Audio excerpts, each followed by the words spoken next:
గుంటూరు జిల్లా మంగళగిరిలో సొంత మనవరాలిపై దారుణంగా ప్రవర్తించాడు ఓ తాత. తల్లికి వందనం డబ్బులు ఇవ్వలేదని చిన్నారిపై దాడి చేసి చంపేశాడు. దుగ్గిరాల జడ్పీ పాఠశాలలో 9వ తరగతి చదువుతోంది అమూల్య. తల్లిదండ్రులకు గొడవలు కావడంతో తన తాత దగ్గరే ఉంటోంది. అమూల్యకి తల్లికి వందనం డబ్బులు వస్తున్నాయని తెలుసుకున్న తాత కొక్కిలిగడ్డ యేసుపాదం డబ్బులు తీసుకురావాలని బాలికను బలవంత పెట్టాడు. డబ్బులు కావాలని అమూల్య తన తల్లిని అడగడంతో తల్లి నిరాకరించింది. డబ్బులు ఇవ్వలేదని యేసుపాదానికి చెప్పడంతో బాలికపై దాడి చేయగా తీవ్రంగా గాయపడ్డ అమూల్య మృతి చెందింది. బాలిక మృతిపైన అనుమానంతో అమూల్య తల్లి పోలీసులకు ఫిర్యాదు చేయడంతో విచారణలో కీలక విషయాలు వెలుగులోకి వచ్చాయి. నిందితుడు యేసును నెల్లూరు జిల్లాకు తరలించారు పోలీసులు.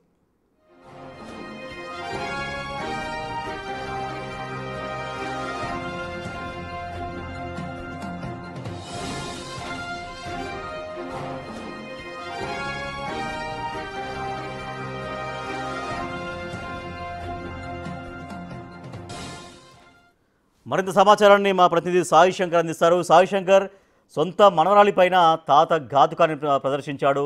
దాంతో దాడి చేయడంతో ఆమె మృత్యువాత పడింది. తను అంగీకరించాడా? పోలీసులకు ఏం చెప్తున్నాడు? ఎందుకు చంపినట్లుగా చెబుతున్నాడు? రాజేష్, ప్రభుత్వం ఇచ్చేటటువంటి పథకానికి సంబంధించి తల్లికి వందనం డబ్బులు ఇవ్వలేదంటూ ఒక చిన్నారి నిండు ప్రాణాన్ని బలుకున్నాడు. ఆ చిన్నారికి అమూల్య తాతే దీనికి కారణం అవడం కూడా ఇప్పుడు విషాదంగా మారిందనే విధంగా చెప్పొచ్చు.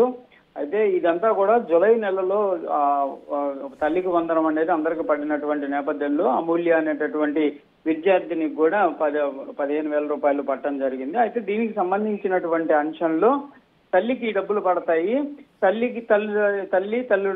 తండ్రుల మధ్య కూడా కొంత వివాదం ఉన్నటువంటి నేపథ్యంలో ఈ చిన్నారి అమూల్య నాయనమ్మ తాతయ్య దగ్గర ఉంటుంది. అయితే తాతయ్య తనకు డబ్బులు తీసుకొని రావాలంటూ కూడా అమూల్యకు చెప్పడం, అమూల్య వెళ్ళి తన తల్లిని అడగ తల్లి దాన్ని ఇవ్వనని చెప్పడంతో తిరిగి వచ్చి తాతయ్యతో చెప్పడం జరిగింది. అయితే ఈ డబ్బులు ఇవ్వలేనన్నటువంటి ఆ మాట విన్నటువంటి ఆగ్రహంతో పూర్తిగా ఆ విద్యార్థిపై విచక్షణ రహితంతో తాత కొట్టడంతో 1-2 రోజులు కడుపు నొప్పితో తీవ్రంగా బాధపడి ఆ తర్వాత అనారోగ్యానికి గురయ్యి ప్రాణాలు విడిచినటువంటి సంఘటన అనేది అప్పుడు జరగడం జరిగింది. అయితే అప్పట్లో కేసుకు సంబంధించినటువంటి అంశాలు కడుపు నొప్పితో చనిపోయిందనే విధంగా కూడా కేసు నమోదు చేశారు. అయితే ఆ తర్వాత తల్లి ఇచ్చినటువంటి ఫిర్యాదు ఆధారంగా కూడా పోస్ట్ మార్టానికి సంబంధించినటువంటి అంశాలన్నీ కూడా పరిశీలించినటువంటి వైద్యులు కడుపులో బలంగా కూడా దెబ్బ తగలటంతో చనిపోవడం జరిగిందనే విధంగా నిర్ధారించారు. అసలు ఈ సంఘటన జరగడానికి కడుపులో ఎందుకు ఆ దెబ్బ తగిలింది అనే దానికి సంబంధించిన దానిపైన పోలీసులు విచారణ చేపట్టి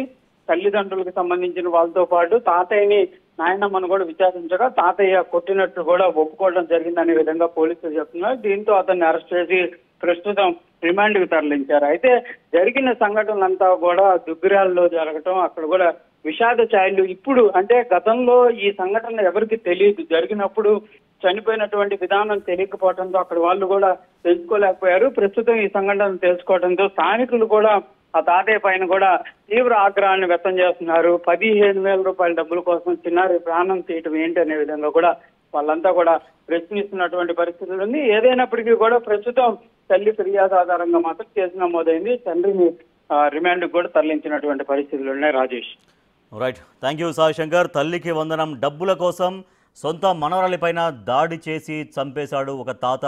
దీంతో తన కూతురు మృతిపైన అనుమానాలు రావడంతో కూతురు తల్లి పోలీసులకు కంప్లైంట్ చేయడంతో బయటపడింది.